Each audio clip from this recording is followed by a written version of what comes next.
This is a flowering crabapple called Malus Purpurea, variety Neville Copeman.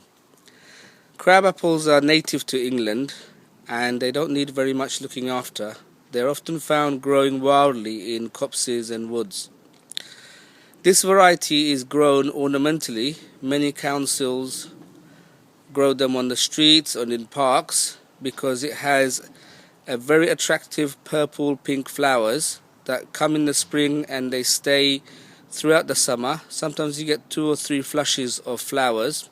Last year this particular tree had a few flowers coming in September, which grew into fruit that didn't develop very well and they sort of withered and dried up, but lasted until December, January time. This tree grows up to 4 meters tall and 3 meters wide, so you'd need about 36 cubic meters of space if you allow it to grow to its full height.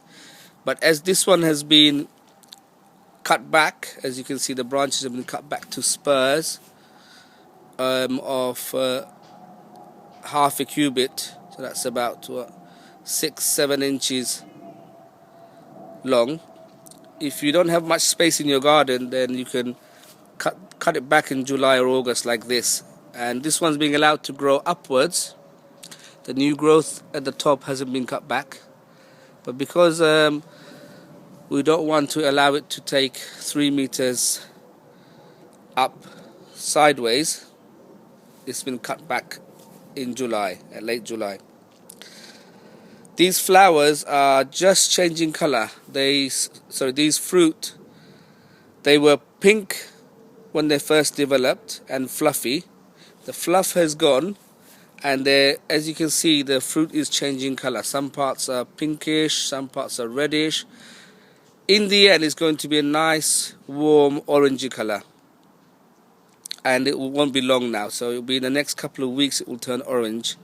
They're ready to eat now, but they become less sour when they become orange. You can buy these trees in most garden centres for between 12 and 20 pounds. Some pound shops will sell these for about 6 or 7 pounds to 10 pounds. But you get a much smaller tree.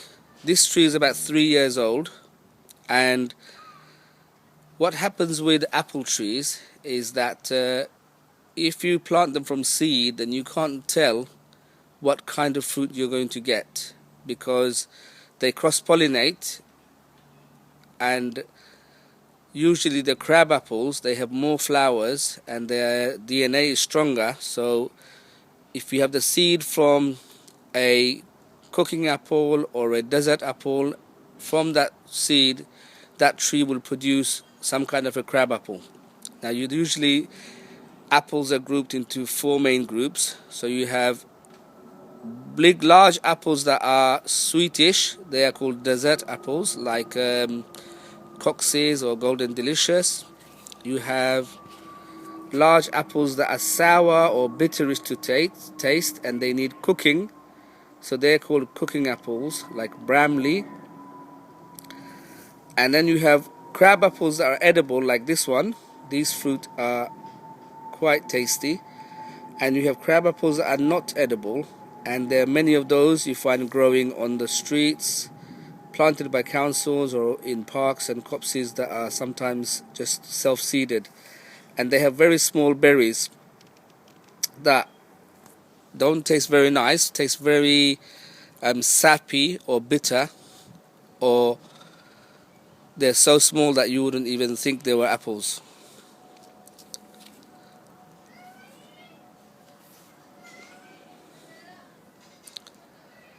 Because they're native to this country, apple trees need very little care.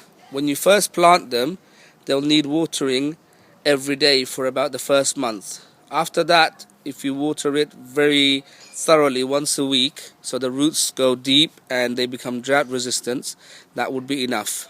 And then after the first year or so, you wouldn't need to water it except in drought conditions or very dry weather.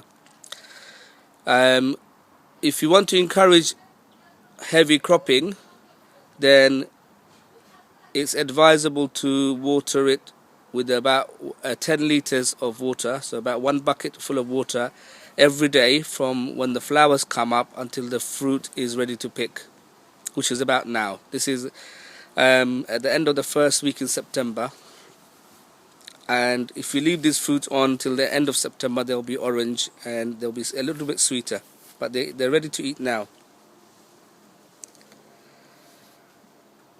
They like to have a very sunny site, but as they grow natively, if they have partial sun, they'll do fine as well, but they prefer full sun.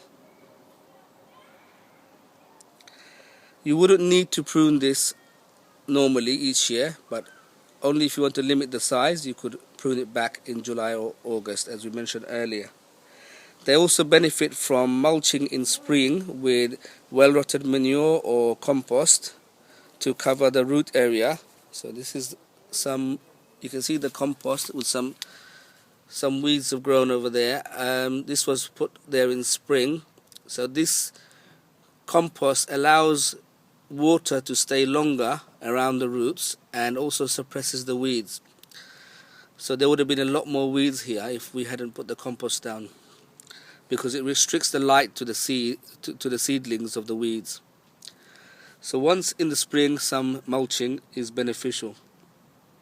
Weeding, of course, is beneficial. So these weeds, they need to be pulled out, and the root area, if it's kept weed free, then the plant is much healthier and the fruit get more nutrients, as the weeds don't take away any nutrients. They don't normally need spraying for pesticides, but if you do use pesticides, you need to follow the instructions of the manufacturers on the packet of pesticides that you use, or fungicides. They can be attacked by mildew and aphids and scab. And for feeding, you don't really need to give it any feed, because as they're native to this country, there's usually enough nutrients in ordinary garden soil for them.